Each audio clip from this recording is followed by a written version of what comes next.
Jangan sesekali kita ini memvonis seseorang atau menilai seseorang buruk yang nyata-nyata kita sendiri tidak tahu. Jangan sesekali kita menggunjing seseorang yang kita sendiri tidak tahu kepastiannya. Kita nggak tahu. Ini zaman orang yang sudah suka mempropaganda, kasih bumbu masak, dikasih penyedap, dikasih bawang, dikasih garam ya. Gimana caranya gosip ini, goreng-goreng terus ya. Sampo gosipnya gini, wah menggunjing terus. Anda seperti itu, Anda akan menjadi muflis. Apa itu? Bangkrut. Orang bisa bangkrut. Apa itu bangkrut? Dia ketika di dunia rajin baca Quran, ketika di dunia rajin sedekah, ketika di dunia dia haji dan umrah, ketika di dunia dia senantiasa untuk beribadah tahajud. Namun dia nggak bisa menjaga mulutnya dari membuka aib orang lain. Maka ketika dia di akhirat, dia akan mendapatkan azab dari Allah berupa apa?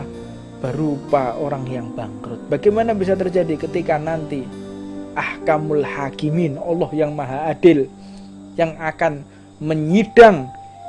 Jadi persidangan di dunia ini enggak penting. Persidangan di dunia bisa didiskusikan, naik banding dengan pengacara yang handal, mungkin dengan salah satu komunikasi yang bagus, itu bisa terlepas daripada hukum yang dia melanggar hukum tersebut. Teman, kalau hukumnya Allah, mau nyuap siapa? Nggak bisa ahkamul hakimin, Allah subhanahu wa ta'ala. Maka ketika seseorang ini disidang oleh Allah, maka banyak orang yang nuntut, ya Allah memang dia ahli ibadah, namun orang ini tidak bisa menjaga lisannya dari menggunjing orang lain. Akhirnya bagaimana? Amaliyah yang baik dipindah. Sedangkan yang digunjing rupanya banyak. Yang digunjing banyak. Datang lagi orang, ya Allah orang ini juga sering menggunjing aku melakukan maksiat. Orang kalau yang namanya benar-benar melaksanakan, ada orang mabuk, kita katakan mabuk, orang itu loh mabuk. Kita kan buka aibnya kan.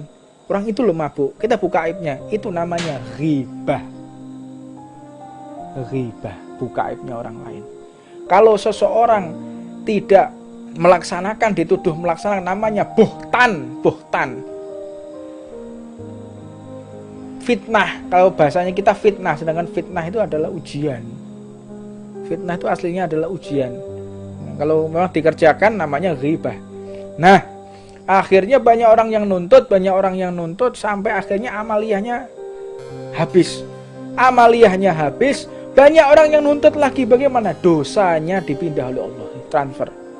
Dan yang lebih mengerikan lagi, orang tidak akan pernah mati kecuali melakukan dosa yang sama ketika membuka aib. Orang itu suka mabuk, Allah tidak izinkan orang itu mati kecuali melakukan dosa yang sama. Orang itu katanya zina ya, maka tidak akan pernah bisa mati kecuali dia zina dulu baru dia bisa mati. Makanya jangan macam-macam kita menggunakan lisan ini untuk mendiskusikan aib orang lain. Faliyatubillah min dzalik. Naudzubillah min dzalik. Untuknya kita tidak usah ikut serta kalau ada orang datang ke rumah kita membawa kabar tentang masalah aib fulan, stop. Mohon maaf, terutama yang nisa, yang perempuan, itu harus tegas. Kalau ada tetangga, kalau ada teman datang kusak-kusuk mendiskusikan kejelekan orang lain, berarti Anda telah membawa laknat di dalam rumah. Rumah sudah disedekahi, rumah sudah dibacain Quran, dibacain rotib, baca Yasin, baca maulid di rumahnya, baca burdah lagi. Tapi ada orang datang menggunjing, dia terima, ya hilang semua ini barokahnya.